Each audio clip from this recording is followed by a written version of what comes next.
everybody, I'm Tom Vasel. And I'm Joey Evans. Today we're taking a look at Marvel Dice Throne missions. So a couple things about this. This is an expansion, even though it's a whole game in a sense, but you'll need some Dice Masters stuff to go with it. Yeah. Dice Throne, not Dice Masters, Dice Throne. It doesn't have to be Marvel. It does not. In fact, in last game, well, yeah, it was the last game, but we were Santa and Krampus. Which was awesome. I mean, not only does it not need to be Marvel, it's more fun if it's not. I don't know if that's true. That is true. But you need at least a set to do that. Yes. So I'm assuming if you're watching this video, you already know how to play Dice Throne. And I'm just going to show you some of the overviews on the missions themselves. So this game comes with tons and tons of scenarios. So you can see each of these scenarios. So I want to be clear, the scenario shows who the main bad guy is, but there's two sides to each board. It's going to tell you how hard the scenario is. So this is the hardest, level 5. It goes up to 6, but I don't believe any of them go up to 6. And it's going to give you special rules for the scenario, objectives, and then each player is going to be fighting against the one side of the board, which is usually a bunch of minions, and on the other side of the board, they will fight the final boss. In this case, it's the Scarlet Witch. So here's Mr. Sinister. This is a level 1. This is one of the easiest scenarios, and you're fighting some clones here, some brute clones, beam clones, and they're already printed on the board. Those miniatures are placed on starting spots here in the board. And so you're going to be playing a normal game of Dice Throne, sort of, although there's going to be some changes. At the beginning, you're going to be able to move on the map. Movement is more of an abstract concept. You're just moving to different spots and to get next to different characters. And then players are going to be playing cards and rolling dice and attacking enemies like they normally do. Each enemy has a certain amount of hit points, and this game comes with oodles of counters. Let me show you how many different counters. These are for status effects, but there's also hits that you can put on the different characters, 1, 2, 3, 4s, etc., that you'll show. Many of the enemies have shields, which often are replenished, which will absorb 3 hits of damage. So you can see these brute clones have a shield on them too. So you're going to hit them first. If you take one of them out of the game, then we'll just put a token there to show that they are gone at this point in time. Now, after all the good guys have gone, you're going to be rolling dice. You always roll these 2 red dice, and then you're going to roll more dice based on the number of players. And then once you roll these dice, you're going to see, does that combo on the dice, does it exist here? Then yes. Then they're going to do whatever it is. Everyone next to them is going to take 5 damage. And you roll defense dice against it like normal. Then you go to the next one. Did I roll that? I did. And then sometimes there's things that aren't even on the map. Here, just Sinister's Rage. And if I roll that at all, this goes off. So my roll made all 3 of these go off. That's not great. Then we have the Crisis Clock. So I like this. I think this should be used in more games where there's a back and a magnet here. And this is going to start at a random spot, but it's going to move 1 per player, which might activate the crisis abilities on these guys, which aren't great. And that's going to change from game to game. All is not lost, though. Many of the spots on the board are going to start with these markers on them. You'll have them face up. And when you land on these, you're going to get the bonuses, which might be attack or cards or momentum. What is momentum? Momentum, each player will get a new dial that has momentum, and you'll be able to get momentum and spend momentum. Depending on the difficulty of momentum card, you will be able to spend it. So like normally you can only hit an opponent next to you, but you can spend 1 momentum to get range. You can also spend it to recruit an ally. And as the game goes by, there are other ways that you can spend your momentum on. Recruiting allies, there's going to be 3 characters next to the board, and they have a momentum cost. Sometimes they will also have momentum cost to use their abilities, like Hawkeye is spend 2 to inflict focus fire on a chosen opponent. But you can also have a special ability that you can use with them, and then you can exhaust them to do even more damage with them. And so you're going to see lots of different characters here that you will love to see in the game. I love to have many of these as characters in Marvel Dice Throne, but you'll be able to add these different people and use them. But of course, you have to get the momentum points for doing that. Whenever you take out an enemy thug, whoever goes first that round will choose 2 momentum points to be split between everybody, which you can spend, again, possibly to hire these or do other actions with. Each mission has an objective. Here, for example, you need to defeat both of the beam clones on the board, and then move all the heroes through the exit. And if you do that, you distribute 4 health to everyone, gain 2 momentum. A perfect reward is if you kill all the henchmen. And each scenario will have that. Then you're going to go on the other side and fight the bad guy. Now, the bad guy, the boss fight here, is going to have a lot more health. 25 health, plus 10 per hero, plus 3 for oppression token that Sinister has put on all the different people. They have a very annoying crisis track. Their attack's a little different. You'll roll the dice, and then, was this combo there? No. Then this one was there? No. Then we do this one, if those are there. It's one of these 3 combos will likely be there. And critical, if you're standing on one of these spots, these crisis tokens are placed face down. You'll get them at the end of the round, but if you move on them, here, for example, next to Sinister, you're going to take more damage from him. On the flip side, these are going to be popping up. 2 of these will come up every round, so more and more dice. And then here, the boss fights are almost always just take out the bad guy. So that's basically it. There's a lot more rules that you're going to look up for all the different things, and you might need to know exactly timing issues, but maybe you need to fight. Sometimes it's like a double boss fight. Here, fight Ebony Maw so that you can then get to Thanos.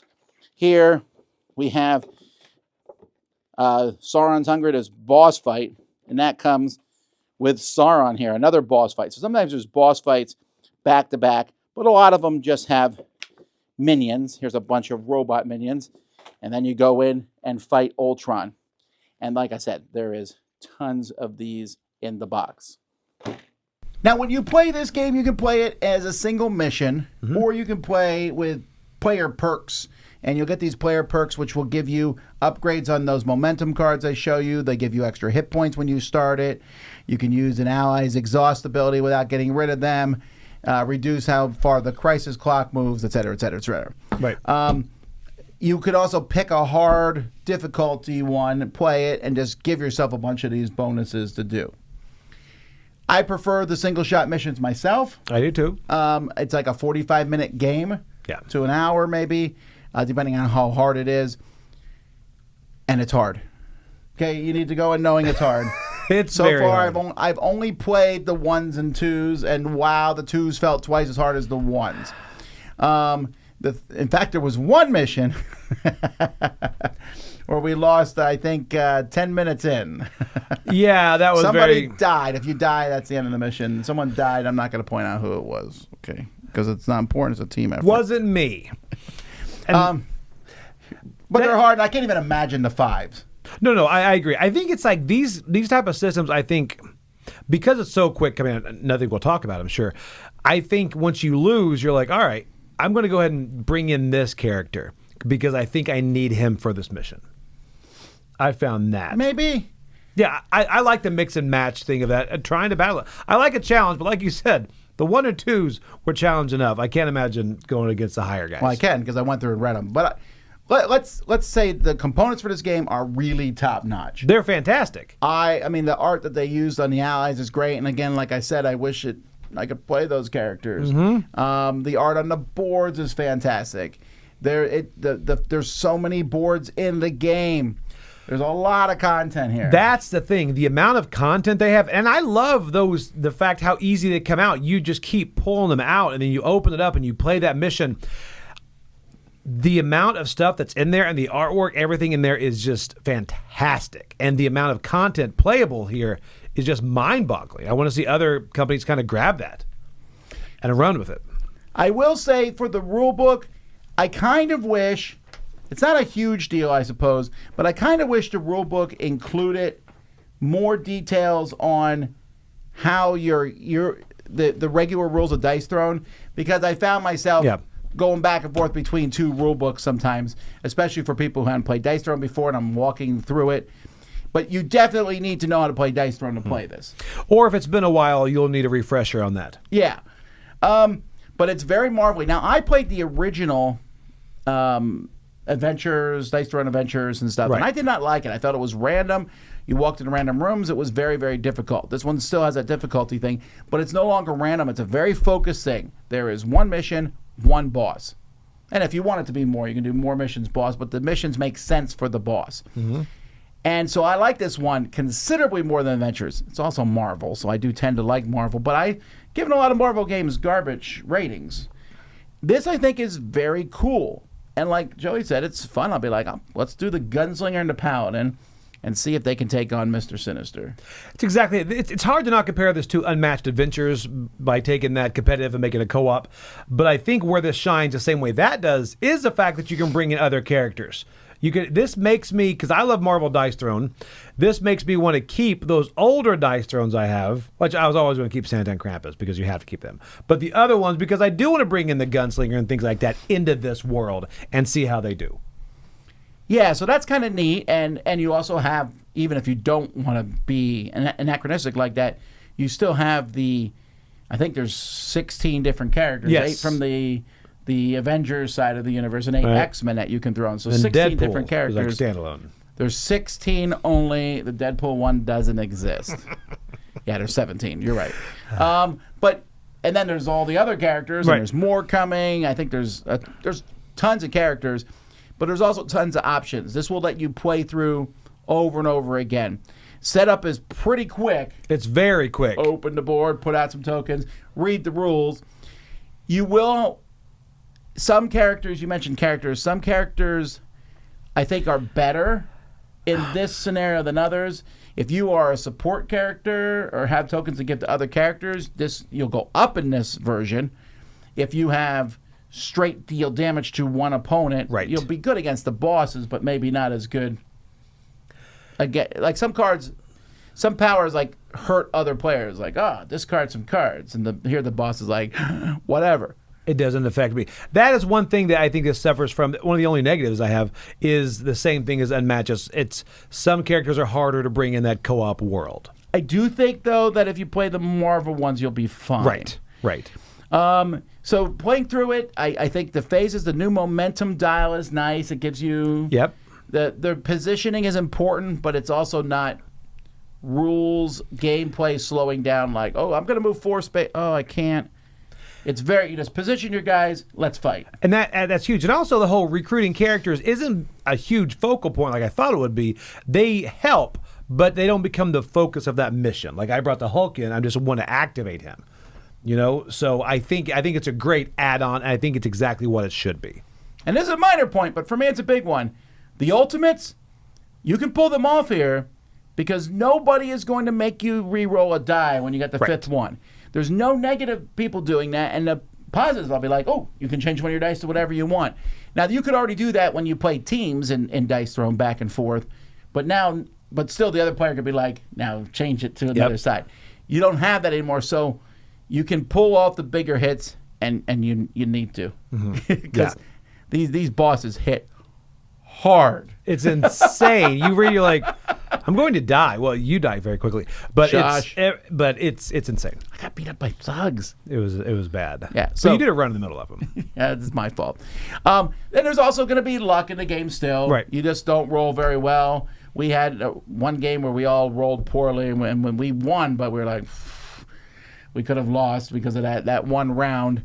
And so there's going to be that, but I think it's a very cool thing. Mm-hmm. I think you could get this not owning a single Marvel thing, which would be weird. Most Dice Throne people own everything anyway, I would imagine. But definitely better than Adventures. That's the number one question people ask me. Huge. I really, really like this. So I'm giving it an 8 out of 10. I think it's very enjoyable. I wish it wasn't, again, so hard. And some of those big bosses, I read through the rules. I'm like, I really think I would die so fast in this scenario. Right. But who knows? Oh, I'm coming higher. I'm coming in at a 9. Why? Whoa. Because I really, really like this. This one, I love Dice Throne, but I think Dice Throne competitively has some flaws, I think. I think the way you go at people and all that. Okay, but I think this is going to be, I still love Dice Throne. I think this is going to be my go-to. I like it that much. Do you like Unmatched Adventures better than regular Unmatched? No. Really? I think it widens it. I think I play Unmatched more than I do Adventures, but I think I'll play this more than I play Dice. If I'm going to play competitive, I will probably go to Unmatched. If I'm going to go to cooperative, I might now go this. And it might be themed for me, and how easy these things come out and how different they are. I like Dice Throne competitive better than this. Okay. But it's also a very different experience. It is. It is. But I kind of just like chucking dice so you can take the other person out first. Also, once you know Dice Throne, it could be like a 20-minute game. Right.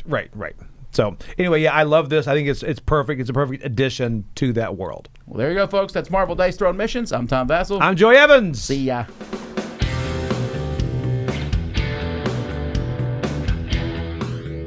Hey folks, thanks for joining us for that video. If you haven't yet, like the video, subscribe to the channel, and hey, make sure you check out what's happening, where I'll cover an app on an iOS or a Switch device, and you can check it out along with me. Thanks very much.